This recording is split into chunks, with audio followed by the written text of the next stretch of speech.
What if January didn't have to feel like a race to catch up or prove yourself? What if you didn't have to push, hustle, or power through another round of unrealistic goals only to feel depleted by February? What if you could begin the new year with space to breathe and still create momentum? If you're like many of the women that I work with, this season can feel like a double bind. There is this quiet desire to feel more present, more steady, more like yourself again. And then there's the swirl of end of the year pressure, the urge to fix everything that feels a little off, the expectation to end the year strong while gracefully managing work, family, the holidays, and your own needs. Now, even when this season holds joy and meaning, it can still feel overwhelming, right? But here's the truth. You don't need another resolution. You don't need to prove anything. You don't need to chase someone else's version of success. What you might need is something quieter, something that meets you where you are. A way to begin the year that honors your capacity, supports your nervous system, and reflects your real life. One that helps you not only reconnect with the woman you are, but also gently supports the woman that you are becoming. Now, the belief that change only happens through willpower and productivity tricks has kept so many of us stuck. It pulls you into these cycles of striving and stress, right? And that leaves little room for presence or peace. We have been taught that change only happens if we push harder. But for so many women, that belief just leads to burnout. It's the good girl burnout, right? So when we start to question that belief, what happens? Something opens. You begin to feel more grounded. Your choices feel more intentional. And slowly but surely, your days begin to feel a little more like your own again. So if you haven't listened to episode 8 of the podcast yet, it is a lovely companion to today's episode. In that episode, I walk you through a gentle 4-part reflection to help you choose your word of the year, not as a resolution, but as a quiet anchor to support how you want to feel in the months ahead. And if you are struggling with that good girl burnout that so many of us face this time of year, tune into episode 9, where we talked about some tips for managing that feeling. Now, in this episode of Radiantly Rooted with Rachel, we will be exploring why the new year, new me mindset often creates more pressure than progress. We'll look at what ancient yogic wisdom offers us instead. And we'll talk about how setting a Sankalpa, a heart centered intention, can gently guide your year in a way that feels meaningful, aligned, and sustainable. So let's take a deep breath, my friend, and dive in. All right. Well, let's be honest, my friend. This time of year, it has its own vibe, doesn't it? Everything around you is saying, finish strong, set your goals, fix what didn't work. It's loud. Not only is it loud, though, it's exhausting, and you're probably hearing it from every direction. Your inbox, podcasts, social media, everyone's talking about resets and glow ups and how to crush it in January. And so, of course, this pressure gets into your head. We live in a world that rewards being busy, that praises the hustle, that tells us if we just had more motivation, more discipline, more willpower, we would finally feel the way that we want to feel. And like I said in episode 8, I talked about how December often pulls us into this mental checklist, right? Did I do enough? What did I miss? What do I need to fix before the new year starts? Or if you're like many of us, we've set the same resolutions year after year after year, and our life feels like it's on autopilot. We're going through the same patterns. And so, when these thoughts kick in, did I do enough? What did I miss? What do I need to fix? When those thought patterns creep in, it's easy for us to fall back into our own old patterns, right? We set those big goals. We push even harder. We promise ourselves that this will finally be the year. But that pattern, how many times have you gone through it? Give me a number in the comments if you can relate. That pattern keeps you chasing instead of choosing. It keeps us performing, putting on a show instead of slowing down, looking inward, and actually asking ourselves, what do we want? What do we need? And in a world that celebrates doing over being, it makes so much sense that we have come to believe that more effort equals more transformation. But if you have been trying that route year after year and you still don't feel any closer to yourself, maybe it's not a you problem, my friend. Maybe it's time to try something different. So let's talk about what actually happens when we buy into this idea that change only counts if it is fueled by willpower and discipline. Now, at first, it feels motivating. You set the goal, you make the plan, maybe even buy the cute notebook. You are ready. And then life does what life does. You get busy, you get sick, work ramps up, somebody needs you, and suddenly that perfectly structured plan starts falling apart. Now you're not just tired, but you feel like you have failed. But here's the thing, you didn't fail, the method did.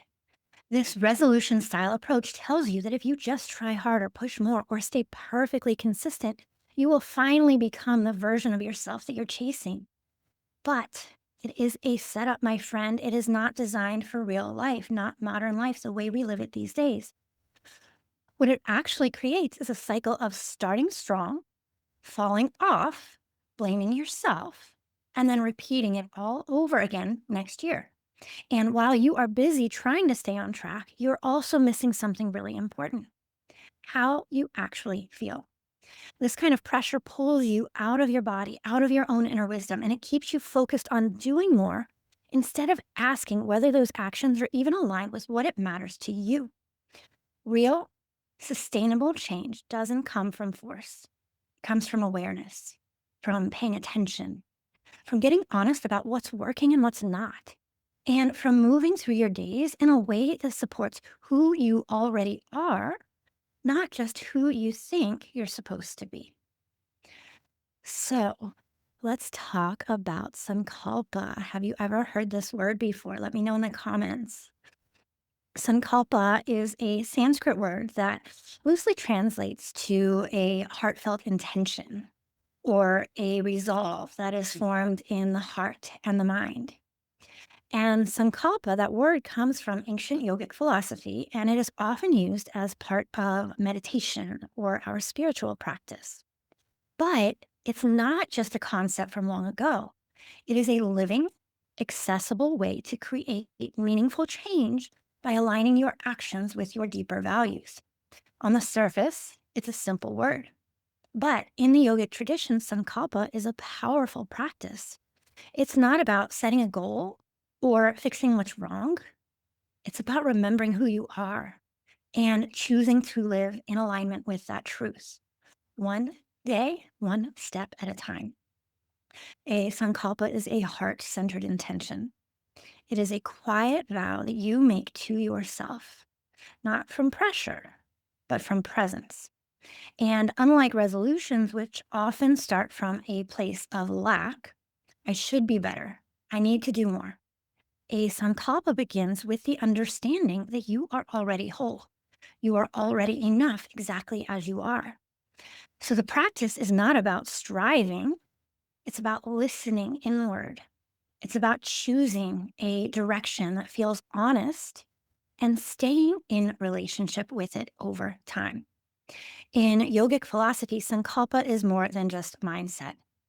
It's a way of working with the energy of will in a conscious, embodied way. It invites you to shift from chasing results to cultivating intention, from reacting to choosing, from forcing to aligning.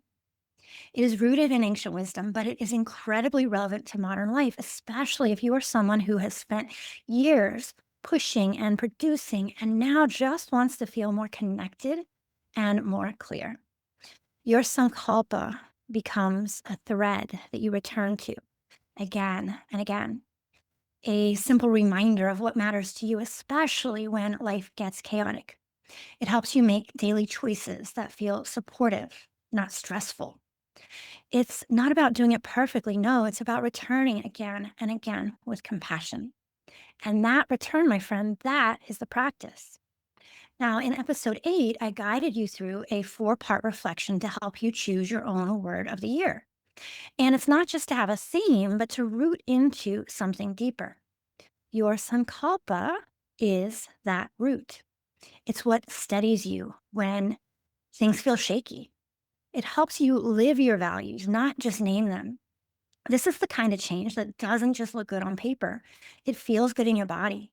It makes space for your wholeness and it supports the person you are becoming, not through pressure, but through deep alignment.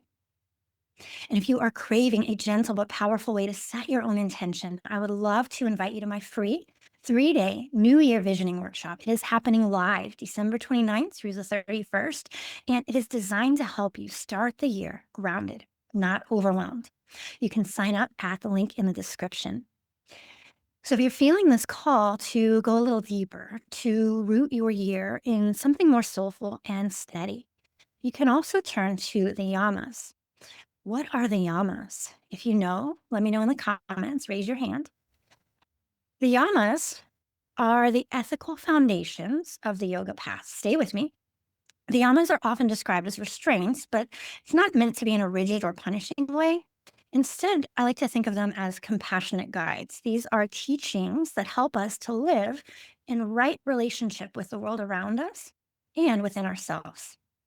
They ask us to pause, to examine how we move through life, and to gently course correct when we have strayed from what feels true.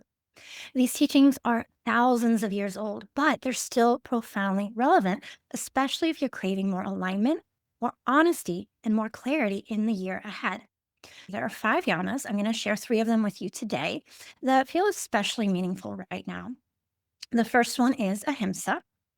And again, this is a Sanskrit word. Sanskrit is the language of yoga, and ahimsa is often translated as or defined. If you think of the definition of ahimsa, it's often translated as nonviolence or not harming, but its meaning goes deeper than that. It asks us to notice the subtle ways that harm can show up in our thoughts, our words, and our energy, especially towards ourselves. When you criticize yourself for not doing enough, when you speak to yourself with judgment or impatience, that too, my friend, is a form of violence. Not dramatic, maybe, but persistent. And it has an effect. Ahimsa invites us to soften, to respond to ourselves with care instead of critique, to speak kindly to ourselves, even when we fall short of our own expectations. So, when you consider your Sankalpa for the new year, I invite you to ask yourself, what would it feel like to set an intention from self compassion instead of self correction?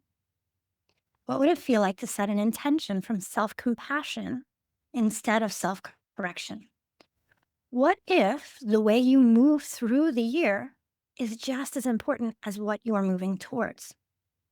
It's not just the goal, it's the journey to get there. All right, the second of the yamas that we want to talk about today is satya. And satya is the practice of living in alignment with truth. And this is not just what you say out loud, but also the truths that you hold within. And if we are being honest, most of us don't tell the whole truth very often, do we? We smooth out the edges. We say we're fine when we're not. We avoid the hard conversations or those quiet inner nudges because they're inconvenient or uncomfortable. We lie to ourselves because facing the truth might mean that something has to change.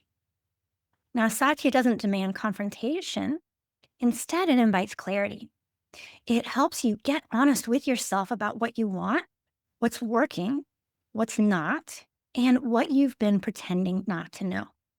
So before you set a single goal for yourself for the year ahead, I invite you to take time to ask and reflect upon what is true for you right now. What do you know in your bones, even if it's not what others expect? All right, the third yama we're going to talk about today is brahmacharya. That's a long word, right? Brahmacharya. This yama is very often misunderstood. It has been interpreted in many ways over the centuries, but at its heart, it's about conservation. It asks, where is your energy going? And is it being spent in a way that aligns with your values? Our modern life is so full of distractions, right? It's easy to scatter yourself across commitments and expectations and habits that drain you. Brahmacharya invites you to take a look at all of that. Where are you overextending? Where are you saying yes to things that don't really matter just because you always have? And more importantly, what would it look like to reclaim some of that energy and direct it towards what actually nourishes you? This is not about rigid control, my friend. It's about choice. When you tend to your energy with care, you begin to create more space for the things that truly support your well being. Things like rest, movement, breath, spiritual practice, or meaningful connection with yourself or those around you. Now, these are not abstract ideas, these are living principles. They offer us real support as we move through our life, and they help us to make choices about how to show up. Yoga, at its root, is a path towards harmony. Yoga means union. It's translated as union often. It's harmony with yourself and the world around you. And when you turn to these principles to help guide your Sankalpa, your year takes on a different quality. It stops being about pressure or perfection and it becomes something deeper, something rooted, something real. So if you are listening to me real time, you're listening to this in December. So let's say it now. This new year, let's skip the pressure. Let's skip the part where you try to become a brand new person overnight. Let's skip the pressure to perform, to prove, to hit the ground running just because the calendar changed. Instead, consider this. How do you want to feel in the year ahead? Who do you want to be in your everyday life? Who do you want to be? What version of yourself do you want to show up as in your everyday life? Not just when everything's going well. What's one word or direction or intention that feels real to you? Not one that adds more pressure, not one that reflects who the world thinks you should be, one that reflects who you already are and what you want to nurture more of. And if that question feels hard to answer, that is okay. You are not doing anything wrong. Let me tell you, so many of the women that I work with have been in go mode for so long that they can't hear that inner voice clearly anymore. And that is part of the work. Rebuilding that connection takes time and it's absolutely possible. So once your intention becomes clear, even if it's just a whisper, you can begin to live into it through small, steady actions. Not a whole new morning routine, maybe not a total life overhaul, just one or two things that you can actually come back to. So once you come up with your word or your sankalpa, your heartfelt intention, I invite you to write it on a sticky note and put it by your bed. Pause for a breath before you automatically say yes to something. Ask yourself, what do I need right now? Even if you don't know the answer yet. These small rituals, they're more than habits. They're how you begin to stay in relationship with your intention. And like I shared in episode 8, the word is a seed, but it needs that soil. And that's where steady support matters, whether it's coaching, community, or a regular practice. Having something to return to helps you stay anchored, not just in January, but throughout the year, even when things get hard or distracting or loud again. You don't need perfect. You just need to start with something that feels true. Now, in my New Year Visioning workshop, this is exactly what we are going to do. I'm going to help you live into your Sankalpa, to hear your inner voice, not as an idea you think about now and then, but as a way of being that you return to daily. And this is where the ancient wisdom of yoga meets modern real life. It's not about adding more to your plate. It's about coming back to what matters over and over again in a way that feels true to you. And we do it in a way that fits into your actual life. I will be there offering you grounded guidance and steady support to help meet you where you are. This work is about building real life routines and rituals that support who you are and how you want to feel. Not pressure filled checklists, but consistent, doable practices that help you come home to yourself. When you begin the year guided by intention instead of pressure, I'm going to tell you something just shifts. You stop trying to become someone else and you start making choices that support who you are right now. You stop pushing yourself to do more just because it's what you've always done. You begin to notice what feels aligned and what doesn't feel aligned, what feels in balance and what doesn't, what feels in harmony and what doesn't. You feel more peaceful, more present, and you begin to feel rooted in your own truth. You stop second guessing yourself and you start trusting yourself again. And let me tell you, the more you show up for yourself in small, intentional ways, the more your outer life starts to reflect that as well. Give me a thumbs up in the comments if you have been there before. It shows up in your decisions, in your energy, and how you carry yourself throughout the day. It's not dramatic, it's not overnight, but it's real. So you might be wondering, what if I'm the type of person who just needs a big goal to stay motivated? And I can relate to that because when I was running, if I wasn't signed up for an actual marathon, it was really hard to get myself out there to push myself to run that far without having that event that I had committed to keep me motivated and inspired. And so here's the thing. You can still have those big goals. There's nothing wrong with wanting to grow or change. But I believe your Sankalpa should come first. In my running example, why was it important to me to cover that distance? Why did I want to complete the marathon? Why do you want to have this big goal? And what kind of person do you need to grow into to achieve it? When your goals are rooted in truth and not in fear or comparison, they become easier to carry, right? Because you're not trying to prove your worth anymore. Instead, you're living in alignment with your truth. You're not chasing outcomes, you're making choices that reflect what matters. And that's the kind of change that can actually last. So, we have covered a lot today, my friend. Let's wrap this up. Here's what we covered. We talked about why resolutions rooted in willpower so often backfire. We talked about how your sankalpa, your intention or deep resolve, offers a deeper and more sustainable path to change. We talked about how yogic wisdom can guide your intention through the yamas and why the way you begin your year matters, especially when you want that beginning to feel sacred and not stressful. You don't have to overhaul your whole life.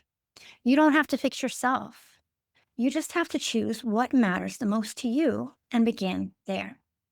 So if you are ready to set a real soul-led intention for 2026, one that supports your nervous system and your real life, come join us for the free 3-day visioning workshop.